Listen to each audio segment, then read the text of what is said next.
Welcome to Celtic Tomes, bringing you readings from bygone books.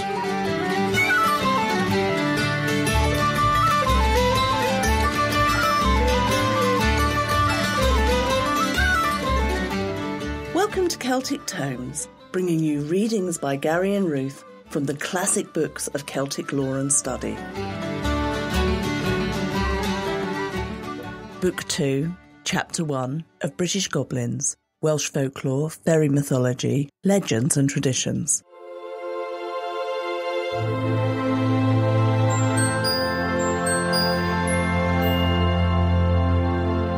Book 2, The Spirit-World, where the wan spectres walk eternal rounds. Pope. Miranda. What is't? A spirit? Lord, how it looks about!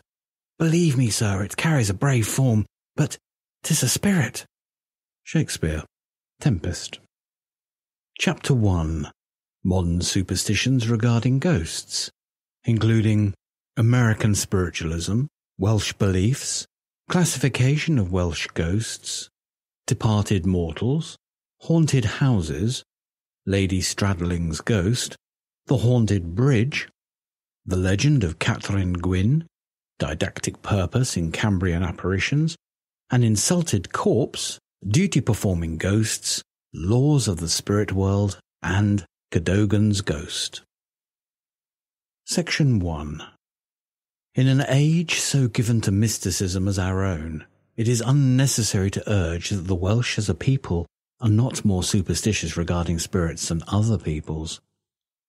Belief in the visits to earth of disembodied spirits is common to all lands.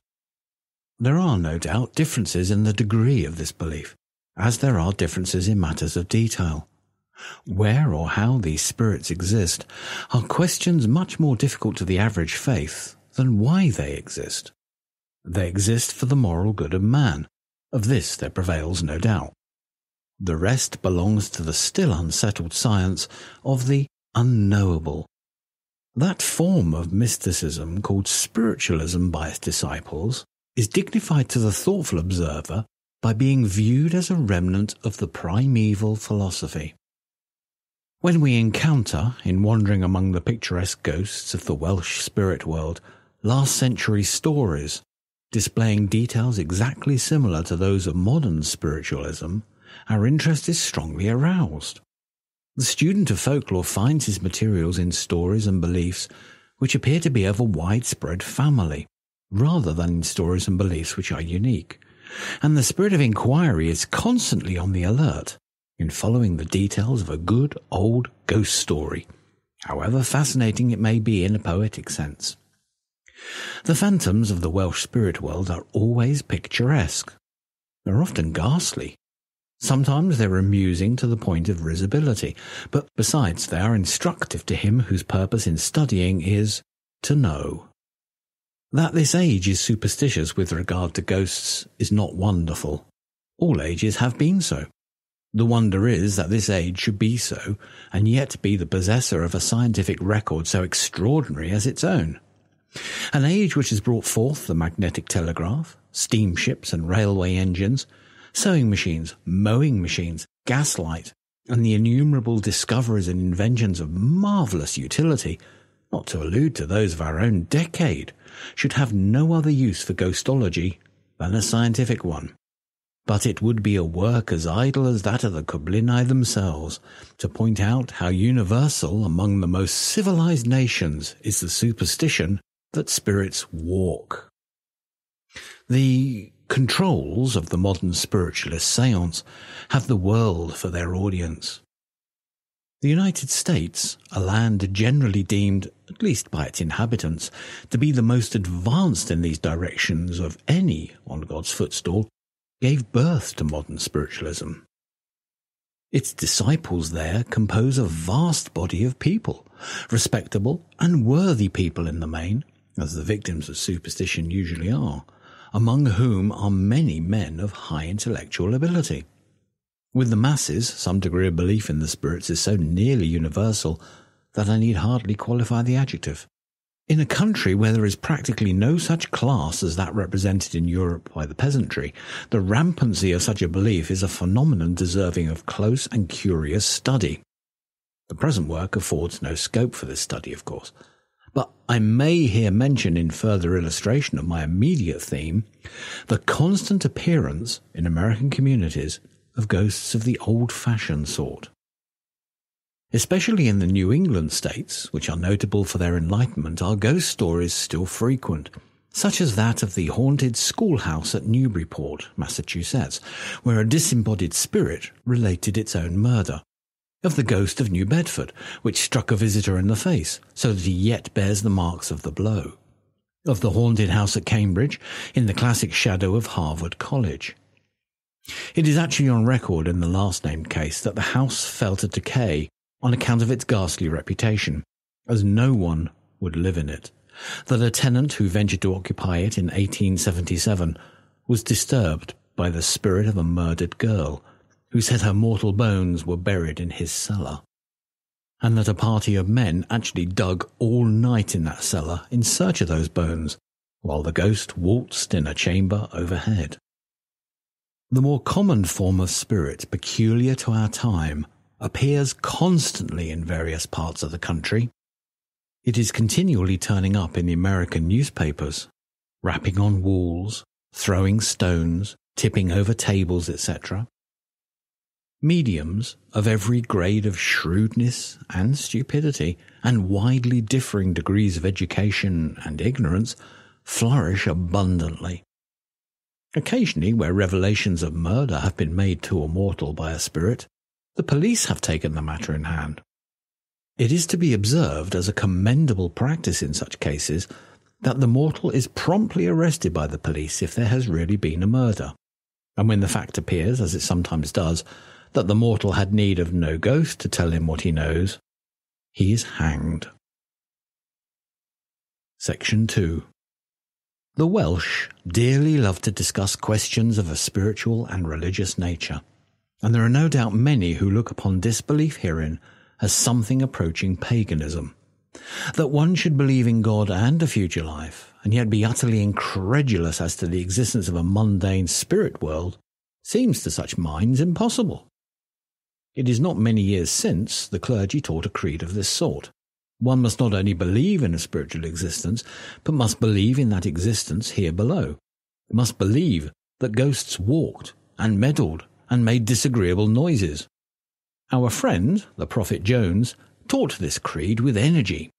In his relation of apparitions in Monmouthshire, he says, "Enough is said in these relations to satisfy any reasonable, sober-minded person, and to confute this ancient heresy, now much revived and spreading, especially amongst the gentry, persons much estranged from God and spiritual things, and such as will not be satisfied with things plainly proved and well designed, are in this respect no better than fools, and to be despised as such. They are chiefly women and men of weak and womanish understandings, who speak against the accounts of spirits and apparitions. In some women this comes from a certain proud fineness, excessive delicacy, and a superfine disposition which cannot bear to be disturbed with what is strange and disagreeable to a vain spirit." Nor does the prophet hesitate to apply the term Sadducees to all doubters of his goblins. His warrant for this is to be found in Wesley and Luther. That Luther saw apparitions, or believed he did, is commonly known. Wesley's beliefs in this direction, however, are of a nearer century, and strike us more strangely, though it must be said that the Prophet Jones, in our own century, believed more than either of his eminent prototypes. "It is true," wrote Wesley, "that the English in general, and indeed most of the men in Europe, have given up all accounts of witches and apparitions as mere old wives' fables. I am sorry for it, and I willingly take this opportunity of entering my solemn protest against this violent compliment which so many that believe the Bible pay to those who do not believe it. They well know, whether Christians know it or not, that the giving up witchcraft is in effect giving up the Bible. And they know, on the other hand, that if but one account of the intercourse of men with separate spirits be admitted, their whole castle in the air, deism, atheism, materialism, falls to the ground. Section 3. The ghosts of Wales present many well-defined features. It is even possible to classify them, after a fashion. Of course, as with all descriptions of phantoms, the vagueness inevitable in creatures of the imagination is here. But the ghosts of Welsh tradition are often so old and have been handed down so cleanly through successive generations that in our day they have almost acquired definite outlines, as in the case of images arising from the perceptions. Always bearing in mind the risk of being lost in the labyrinthine eccentricities of popular fancy, compared to which the Arsenoi of Herodotus was unperplexing, I ventured to classify the inhabitants of the Welsh Spirit-World thus. 1. Departed mortals. 2. Goblin animals. 3. Spectres of natural objects. 4. Grotesque ghosts. 5. Familiar spirits. 6. Death omens. Section 4. The ghosts of departed mortals are usually the late personal acquaintances of the people who see them. But sometimes they are strangers whom nobody knows, and concerning whom everybody is curious. 2 such ghosts haunted the streets of Ebbw Vale in Glamorganshire in January 1877. One was in the shape of an old woman, the other in that of a girl child. Timid people kept indoors after nightfall, and there were many who believed thoroughly in the ghostly character of the mysterious visitors. Efforts were made to catch them, but they eluded capture. It was hinted by materialists that they were thieves, by unbelievers in spiritualism that they had perhaps escaped from a séance in some adjoining town.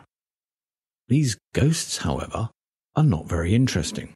A cultivated moderner can have no satisfaction in forming the acquaintance of a séance ghost.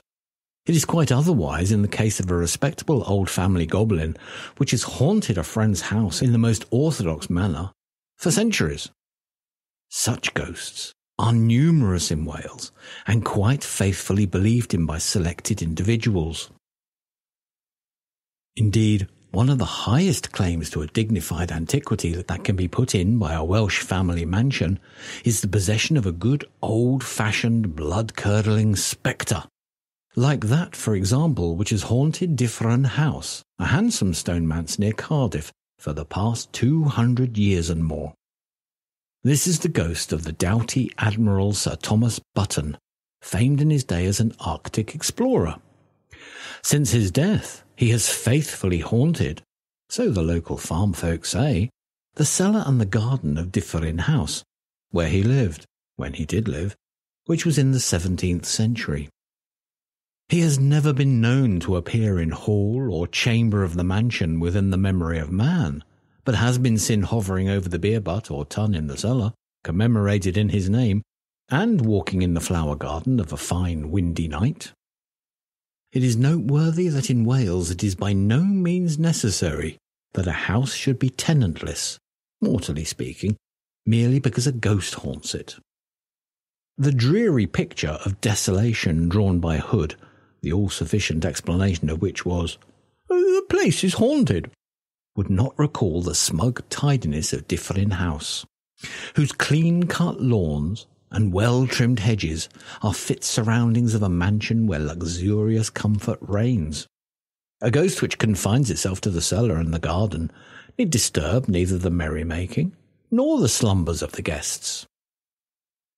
St. Donat's Castle is down on the southern coast of Glamorganshire, in a primitive region not yet profaned by railroads, nor likely to be perhaps for many years to come. It is owned and inhabited by a worthy gentleman whose ancestors for 7 centuries sleep in the graveyard under the old castle wall. Its favourite ghost, for to confine this or any other ancient Welsh castle to a single ghost would be almost disrespectful, is that of Lady Stradling, who was done away with by some of her family in those wicked old times when families did not always dwell in peace together. This ghost makes a practice of appearing when any mishap is about to befall a member of the House of Stradling, the direct line of which is, however, extinct, a fact not very well apprehended among the neighbouring peasantry. She wears high-heeled shoes and a long trailing gown of the finest silk. In this guise does she wander up and down the long majestic halls and chambers, and while she wanders, the castle hounds refuse to rest, but with their howlings raise all the dogs of the village under the hill. Section 5. Ghosts of this sort are vague and purposeless in character, beyond a general blood-curdling office in which all ghosts doth dwell. They haunt not only castles and family mansions, but bridges, rocks and roads, objectless but frightful. The ghost of Pont Cwn Cabach, near Yscanhir in Carmarthenshire, frightens people off the bridge into the rivulet. Many belated peasants have had this dire experience at the little bridge, afterwards wandering away in a dazed condition and finding themselves on recovering at some distance from home, often in the middle of a bog. In crossing this bridge, people were seized with a kind of cold dread and felt a peculiar sensation, which they could not describe, but which the poorest fancy can no doubt imagine. Another purposeless spectre exists in the legend of Catrin Gwynn, told in Cardiganshire. The ruin of a shepherd's cottage, standing on a mountain waste near the river Rheidol, is the haunt of this spectre. A peasant who was asked to escort a stranger up the narrow defile of rocks by the ruin, in horror exclaimed, "An enw diani peidiwch." "In the name of heaven, sir, don't go, or you'll meet White Catty of the Grove Cave." "And what's that?" "An evil spirit, sir." And the superstitious peasant would neither be laughed nor reasoned out of his fears. Catrin was the bride of a young shepherd living near Machynlleth in 1705. One day she went to market with a party of other peasants who separated from her on the return way at a point 2 miles from Gelli Gogo. She was never more seen alive. A violent storm arose in the night, and next day a scrap of her red cloak was found on the edge of a frightful bog, in which she is believed to have disappeared in the darkness and storm. The husband went mad. Their cottage fell to decay, and to this day the shepherds declare that Catty's ghost haunts the spot. It is most often seen, and in its most terrific shape, during howling storms, when it rides on the gale, shrieking as it goes. Section 6. Few Cambrian spirits are devoid of a didactic purpose. Some teach reverence for the dead, a lesson in great request among the rising generation in Wales and elsewhere. The church at Tregaron, Cardiganshire, was being rebuilt in 1877, and certain skulls were turned up by the diggers in making new foundations. The boys of Tregaron amused themselves playing ball with the skulls, picking out their teeth, banging them against the wall to see if they would break and the like. They probably never heard the story told by Mrs. Morgan of Newport to the Prophet Jones, of some people who were drinking at an inn there, 2 of them officers of excise, when one of the men, to show his courage, declared he was afraid of no ghosts, and dared go to the charnel house and fetch a skull from that ghastly place. This bold and dangerous thing he did, and the men debated over their beer whether it was a male or a female skull, and concluded that it was a woman's, though the grave nearly destroys the difference between male and female before the bones are turned to dust, and the difference then quite destroyed, and known only to God. After a jolly hour over the skull, the bold one carried it back and left it where he got it. But as he was leaving the church, suddenly a tremendous blast, like a whirlwind, seized him, and so mauled and hauled him that his teeth chattered in his head, and his knees knocked together, and he ever after swore that nothing should tempt him to such a deed again. He was still more convinced that the ghost of the original owner of the skull had been after him when he got home, and his wife told him that his cane, which hung in the room, had been beating against the wall in a dreadful manner. Section 7. As a rule, the motive for the appearance on earth of a spirit lately tenanting a mortal body is found in some neglected duty. The spirit of a suicide is morally certain to walk, a reason why suicides are so unpopular as tenants of graveyards. It is a brave man who will go to the grave of a suicide and play Hobadiridando on the Ustrmant, the Jew's harp, without missing a note. Many are the tales displaying the motive on the ghost part of a duty to perform, sometimes clearly defining it, sometimes vaguely suggesting it, as in the story of Noah. The evening was far gone when a traveller of the name of Noah arrived at an inn in Pembrokeshire and called for refreshment. After remaining some time, he remarked that he must proceed on his journey. "Surely," said the astonished landlord, "you will not travel at night, for it is said that a ghost haunts the road, crying out, 'The days are long and the nights are cold to wait for Noah.'" "Oh, I am the man sought for," said he, and immediately departed.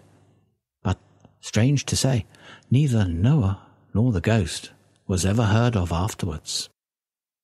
The ghost of a weaver, which appeared to Walter John Harry, had a very clear idea of the duty he must perform. Walter John Harry was a Quaker, a harmless, honest man, and by trade a farrier, who lived in the romantic valley of Iwivaur. The house he lived in was haunted by the ghost of Morgan Lewis, a weaver, who had died in that house. And one night, while lying awake in his bed with his wife sleeping by his side, Harry saw a light slowly ascending the stairs, and being somewhat afraid, though he was naturally a fearless man, strove to awake his wife by pinching her, but could not awake her. So there he lay in great fear, and with starting eyes beheld the ghost of the weaver come up the stairs, bearing a candle in its hand, and wearing a white woolen cap on its head, with other garments usual to the weaver when alive. The ghost came near the farrier's bed, who then mustered up courage to speak to it. "Morgan Lewis," said Harry, "why dost thou walk the earth?" The ghost replied with great solemnity that its reason for so doing was that there were some bottoms of wool hidden in the wall of this house, and until these said bottoms were removed from the wall, it could not sleep. The ghost did not say this wool had been stolen, but such was the inference. However, the harmless farrier spoke severely to the ghost, saying, I charge thee, Morgan Lewis, in the name of God, that thou trouble my house no more." Whereupon the ghost vanished, and the house ceased thereafter to be haunted. The motifs animating ghosts are much the same the world over, and these details have no greater novelty than that of the local colouring. European peoples are familiar with the duty-compelled ghost, but it is odd to encounter the same spectre in China. The most common form of Chinese ghost story is that wherein the ghost seeks to bring to justice the murderer who shuffled off its mortal coil. The ghosts of suicides are also especially obnoxious there. The spectres, which are animated by a sense of duty, are more frequently met than any others, and now they seek to serve virtue in distress. Now they aim to restore wrongfully held treasure. Section 8. The laws governing the spirit world are clear and explicit. A ghost on duty bent has no power of speech until first spoken to.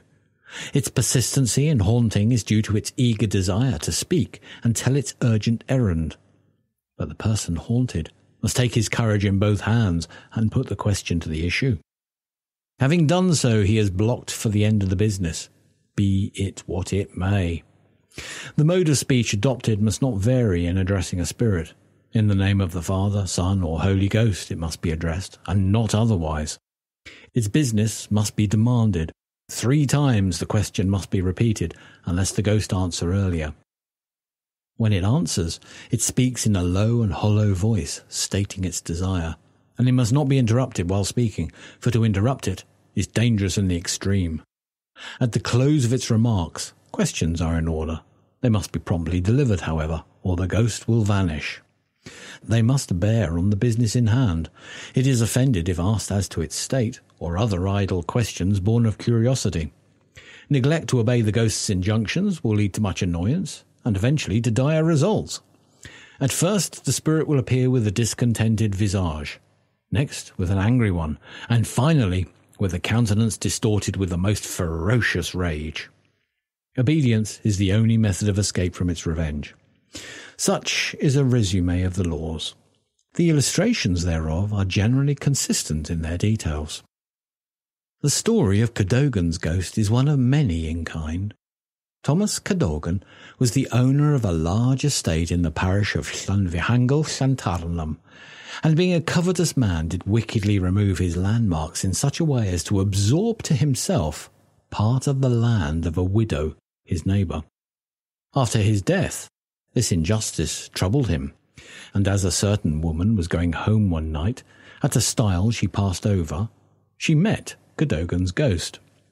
By a strange forgetfulness, this woman for the moment lost sight of the fact that Cadogan was now a ghost.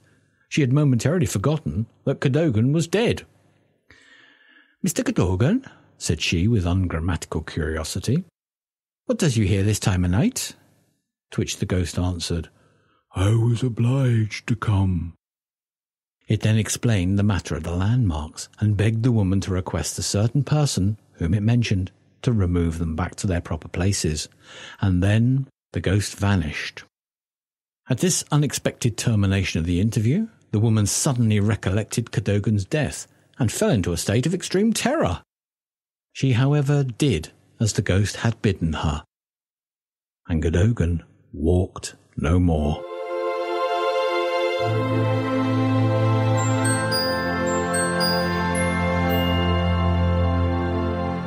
That was Book 2, Chapter 1 of British Goblins by Wirt Sikes. A link to the full text can be found in the show notes at celtictomes.libsyn.com. That's LIBSYN.com. You can also find all of the names, place names, and other non-English words written down for you in the show notes in the order in which they appear in this reading. If you'd like to comment on this chapter, pop over to our show notes and join in or start a conversation.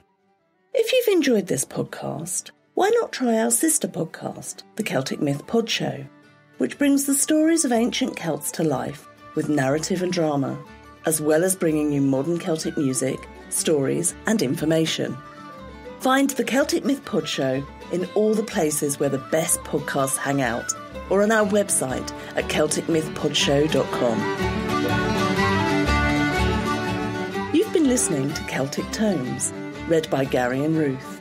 Our theme music is Gander in the Pretty Hole by Slauncher, and a link to their music can be found in the show notes at celtictomes.libsyn.com. This podcast has been produced by The Celtic Myth Show.